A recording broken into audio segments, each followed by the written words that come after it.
It is often said that behind every great man is a woman. But can we say the same for women, especially women on the African continent? Are men standing behind them in their quest for gender equality and their social and economic empowerment? And is it a fight that should only be fought by women or also by men, for and alongside women?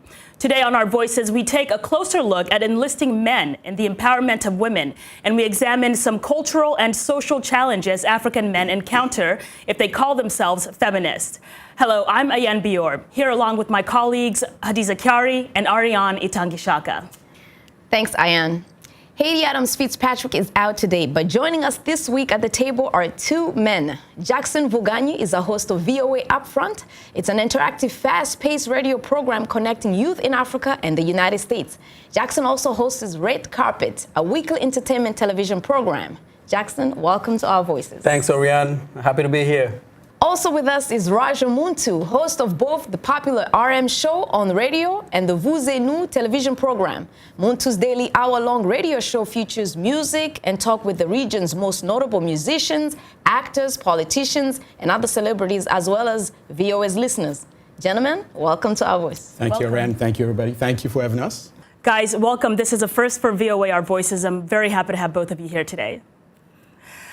Well, while women in Africa make immeasurable contributions to society, they are often the targets of violence, discrimination, and policies that diminish their basic human rights. But what would happen if more men were engaged in the fight for gender equality? VOA's Jesusemen Oni has more. Hundreds take to the streets in Abuja, demanding an end to police violence and sexual abuse against women. Among the loudest cries, men. So even if you see a lady on the street standing, what makes her a prostitute for you to be able to pick her up and arrest her?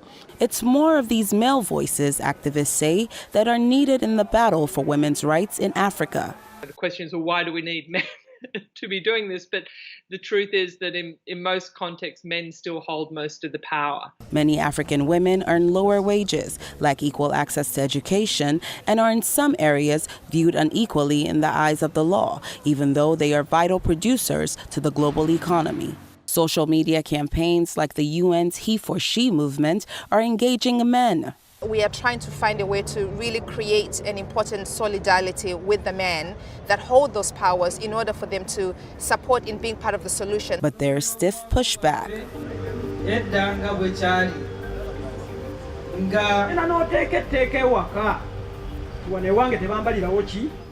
Georgetown studies show some African women have made gains, while others are restricted. For example, in Chad, in Guinea-Bissau, and Niger, there are still laws which require a husband's permission to open a bank account, and as a result, very few women have bank accounts. Even with more harmful practices, such as female genital mutilation and child marriages, men are often the chief decision makers. It doesn't seem to matter where men live. Even in more progressive states like Rwanda, experts say men need re-education. At the same level, women and men do the same work. They wake up at the same time in the morning, go to the office, come back. But unfortunately, when they come back home, the woman have to take on the extra traditional chores that she's supposed to do. Human rights activists say it will take men putting themselves in women's shoes to cause a real shift in gender dynamics across Africa. We don't normally carry children. They are not used to us. This is a problem. Jesusemen Oni, VOA News. So watching this story, I'm reminded of some of the challenges that women all over the continent face, but I'm also encouraged when I see men stand up on behalf of women. We just saw the policemen in Uganda with babies on their back marching on behalf of women, and it makes me wonder, what is the role of men in women's empowerment? And I know both of you are fathers raising daughters in a world that isn't always built for them. What do you think women's empowerment is? Absolutely. I agree with you, Ayan. For centuries, men have been beneficiaries of a system that is meant to cater to them. And if you're a man and you don't know that, you're either oblivious or you just want to be ignorant about it. And I'm raising my kids to understand some of those roadblocks and challenges along the way as they grow up to be the best in this world, and to break these glass ceilings like Hillary Clinton said that one time. So I'd like to see more men speaking up, being allies, acknowledging their privilege in this world. And, these are our sisters, they are mothers, they are children. Yeah. And so and they're our future. Speak up for them. Yeah, that's great. And I just want to add to what Jackson just said. But let me just tell you a little bit about myself. I'm the only guy in my house. I have 3 girls, 3 daughters, my wife, my mother-in-law, and about 10 pets. Woo.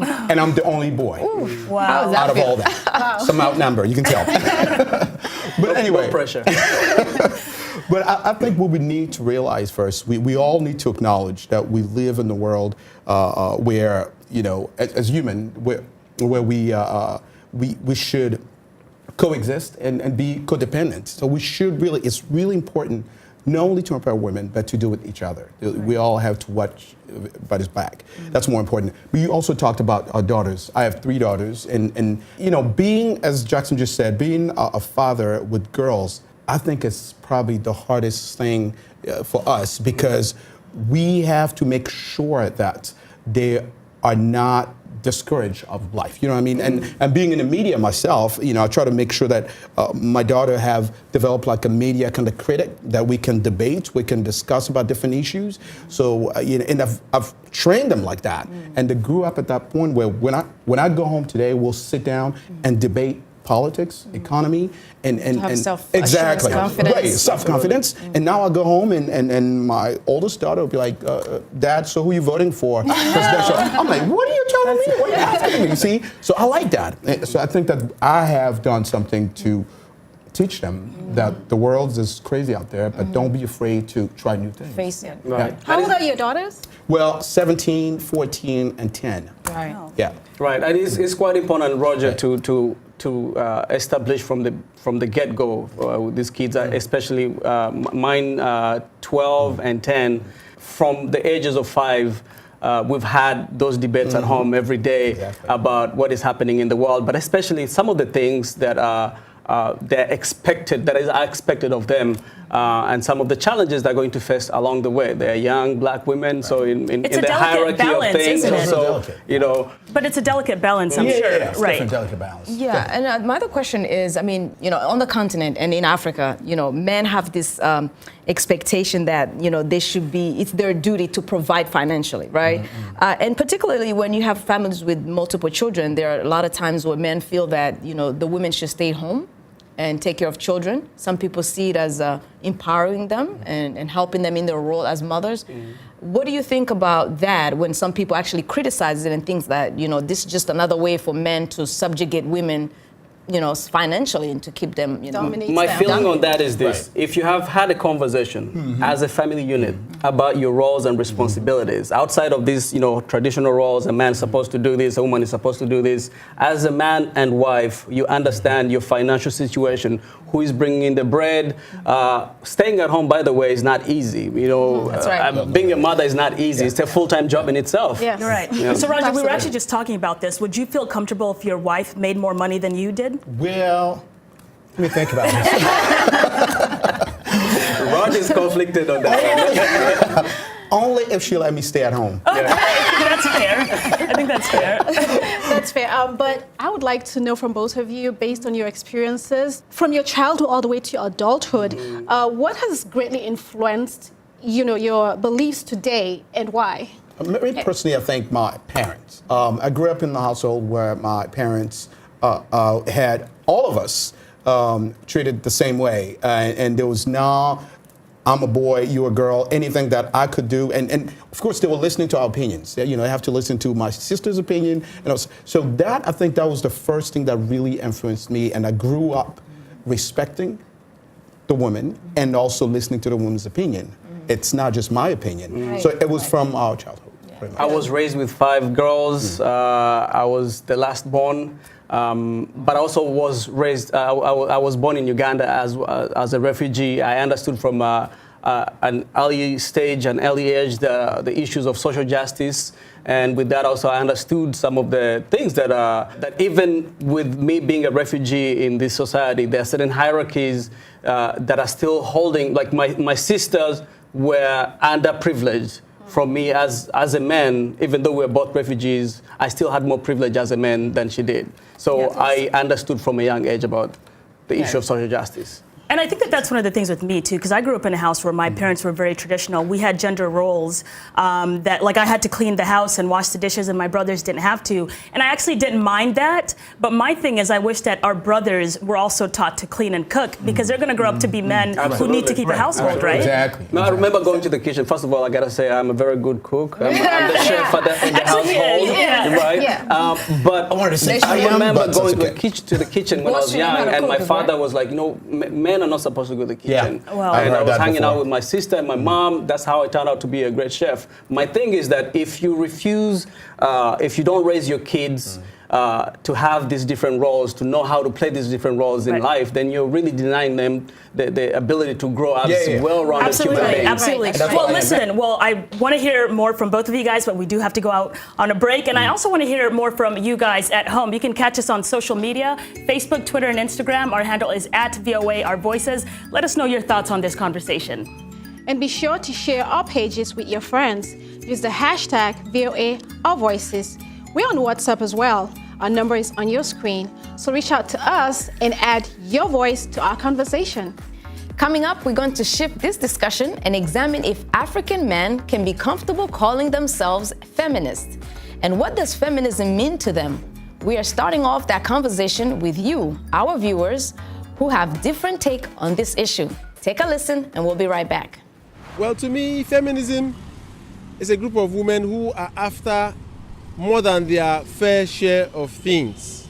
It's an independent woman, a career woman who wants to be independent, see herself equal to the man or to the husband. Unfortunately, I believe that the universal human rights or the Declaration of Universal Human Rights are sufficient to take care of the interests of women. So having all this feminist movement is actually also distorting the society and even distorting even the gender of women and their responsibility. So you have a situation where we are entering into what I call women defeminization, and that is dangerous for our society. I'm not a feminist. Am I a feminist? Well, let me say I support equality. But I don't know if I qualify to be called a feminist.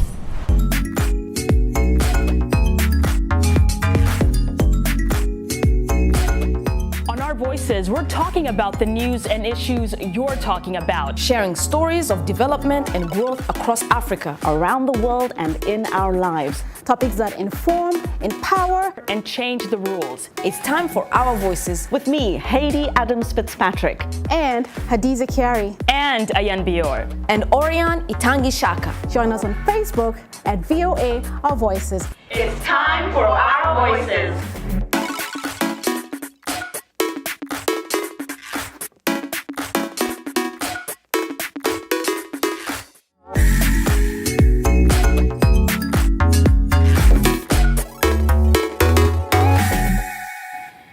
You're with Our Voices. Welcome back. Upon his return to Burundi, after sharpening his organizational skills through the Yali Mandela Fellowship Program in 2017, Janvier Mandirakiza quit his full-time job and began work empowering women in his community.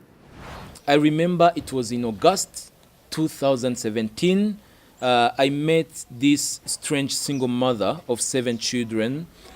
She was trying to commit suicide because she was experiencing hardship life.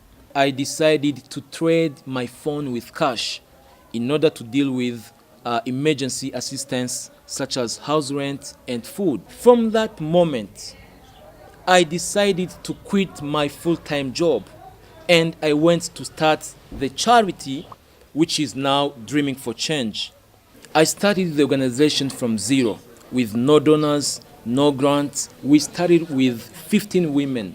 With these 15 women, the Dreaming for Change Association begins its activities. This project comes to reinforce the He for She movement initiated by UN in 2014 in seeking to involve men and boys directly in issues that affect a woman's life.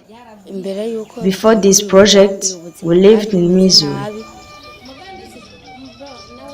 I had business plan in my head but lacked capital. hanyuma Imana irakoresha And after, Janvier came to help us. uburyo bwo kurondera ubuzima araturosa amahera. I received the capital and I started trading. Turashobora kudandaza. I can sell ndagalas, tomatoes, and I hope for a better future. Turaza buke buke. What did the project initiated by Dreaming for Change bring to its beneficiaries? Naradandaje ndunguka. I got a win and everything I need I can get. Ndacurangura. Today, they're running businesses, generating income, investing for their future, and also building healthier and sustainable livelihoods. The project itself helped me to look after my children, buy them school products and the necessaries of life. I buy kitchen utensils and my clothes.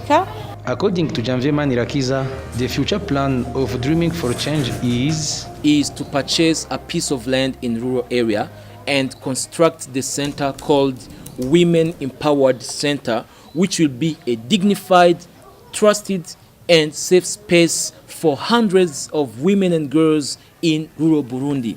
It is said that behind a strong man, there is always a strong woman. For VOA News, Jean Bosco Nduwimana, Bujumbura, Burundi. It's very interesting when a man takes an extreme position to quit his job and actually begin the work of empowering women, because for him, he believes that it's an actual calling. I got a chance to speak with him, and this is what he said. He said, I believe that the world cannot succeed without women. That is why I support them, their cause, and their struggles. So, it's really interesting.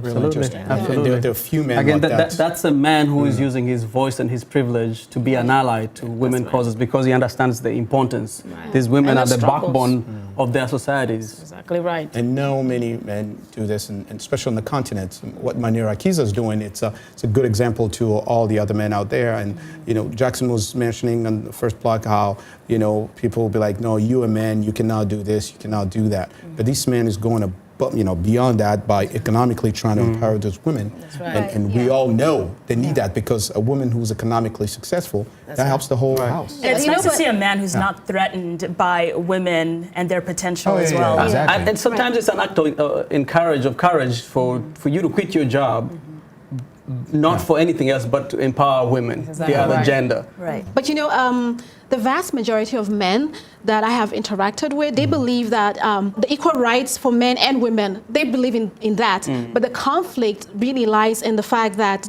how should this be achieved in the first place? Many resist calling themselves feminist.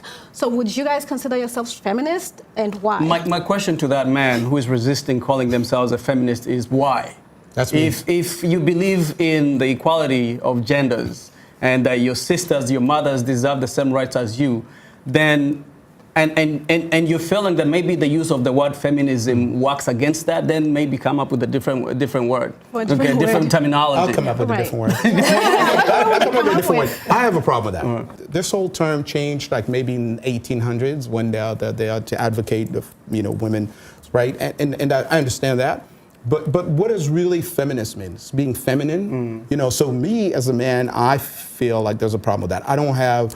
I think I agree with what you're saying, that we need to come up with another term. I'll look for a term and I'll come to you. No, I understand. But the question is, can a man be a feminist, or can they be an ally to feminists? But I think, ally part. But I think, you like the work that comes with it, empowerment, but just the name. So is it just a terminology? Just the terminology that bothers me. Well, and I'm not. But if you want to call me a feminist, you can't. But I'm not gonna like it. I don't agree with that. But maybe I am. Well, I feel like this is a tactic that anti-feminists often use to detract on all the work that the feminist movement is doing. And I'm not calling you an anti-feminist. I'm just saying that they tend to focus on the jargon of feminism, and they completely miss the point of feminism in the first place. And I have to say, it has been very successful to detract from all the work that feminists and feminism is doing. And when you do I think to their point, I mean, if it's a word that they don't identify with, I don't think they should be able to take up on it. No, absolutely. Maybe even a movement. Absolutely. But I think, I understand your point about, the name, and some people may not want to identify the feminist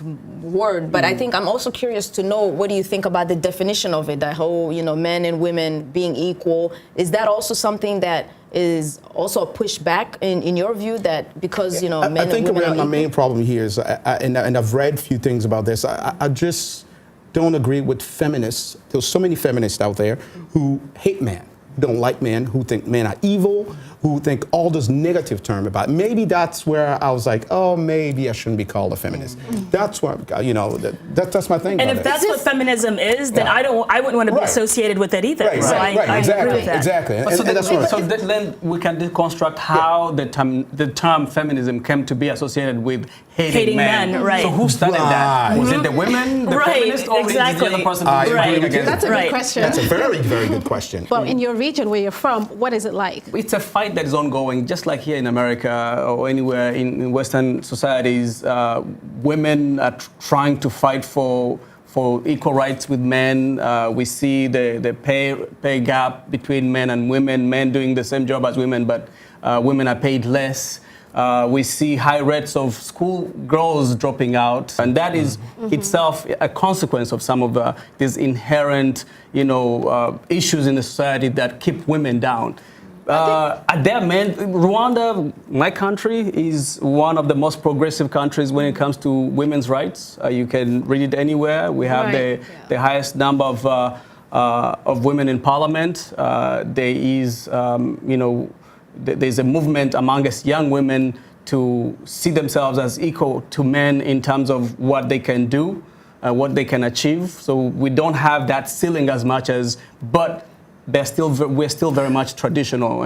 Tradition and religion are still definite big hurdles that we have to overcome first before we do this whole equality thing. And I think those are big things. So very quickly, Roger, what's your view on that, culture and feminism, and where those lines cross? That's a really, really very big question. And the reason I'm saying that is because I had on my RM show that Oriana was saying that I do. We do broadcasts from VOA every day. I ask that questions to my listeners. It's unbelievable how you hear women defending culture, the culture, the hierarchies. They want to stay the way they are. They don't want to be empowered by men. They don't want to be equal to men. And that's a really, that to me, it was mind blowing. It was like, wow. And this is, again, they'll come back and saying how important the culture is to them.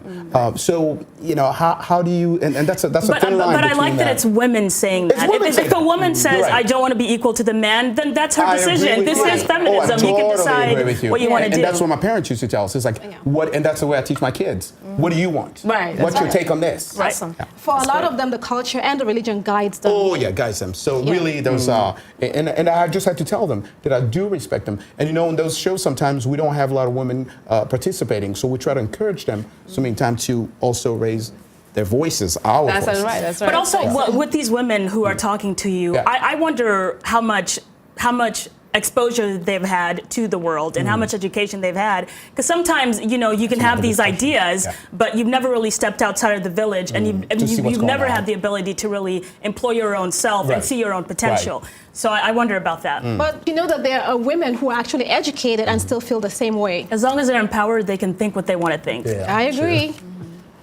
We have to take a break now. But coming up, we introduce you two men who are working diligently to elevate and empower women on the continent and globally. We'll be right back.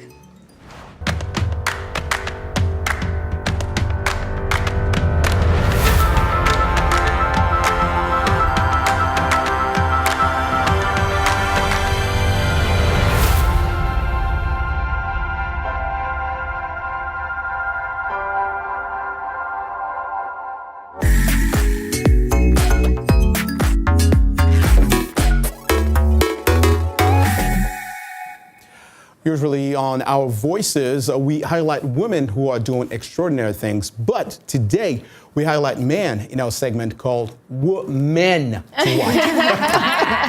That's a good one. That's a new coin. That's a good one.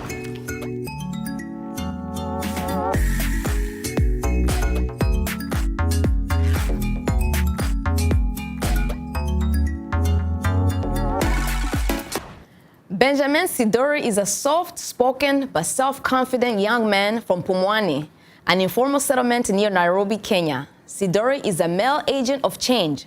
His goal is to influence men to examine their views about male superiority and gender equality through an initiative called DREAMS. Sidori and his team have already counseled about 1,000 men. Another man we are watching is Dean Peacock, a senior advisor for rights and advocacy at Muntu, a Brazilian-based NGO working globally to engage men and boys to end violence against women and promote gender equality. Previously, he was the co-founder and co-executive director of Sonke Gender Justice, an international NGO headquartered in South Africa and working regionally and globally to prevent gender-based violence and reduce the spread and impact of HIV and AIDS. Peacock is also the co-founder and former co-chair of the Global Men Engage Alliance. Wow, Mr. Peacock seems to be a true advocate for women. So who do you think deserves a shout out? Use the hashtag VOA Our Voices and tell us who you think is a woman to watch, or in this case, a man to watch. Be sure to watch Our Voices on the VOA website, where you can find the world's top news stories. We'll leave you with a quote from Nobel Prize winner Archbishop Desmond Tutu of South Africa, known for his work as a human rights activist. He used his voice to say, "It is by standing up for the right of girls and women that we truly measure up as men." And that's our final word for this week. And a special thank you to the gentlemen at the table, Roger Muntu and Jackson Mvunganyi. It's been a pleasure. Thank you. Thank you so much. And on behalf of the Voice of America and along with my colleagues, thanks for tuning into Our Voices. Good day.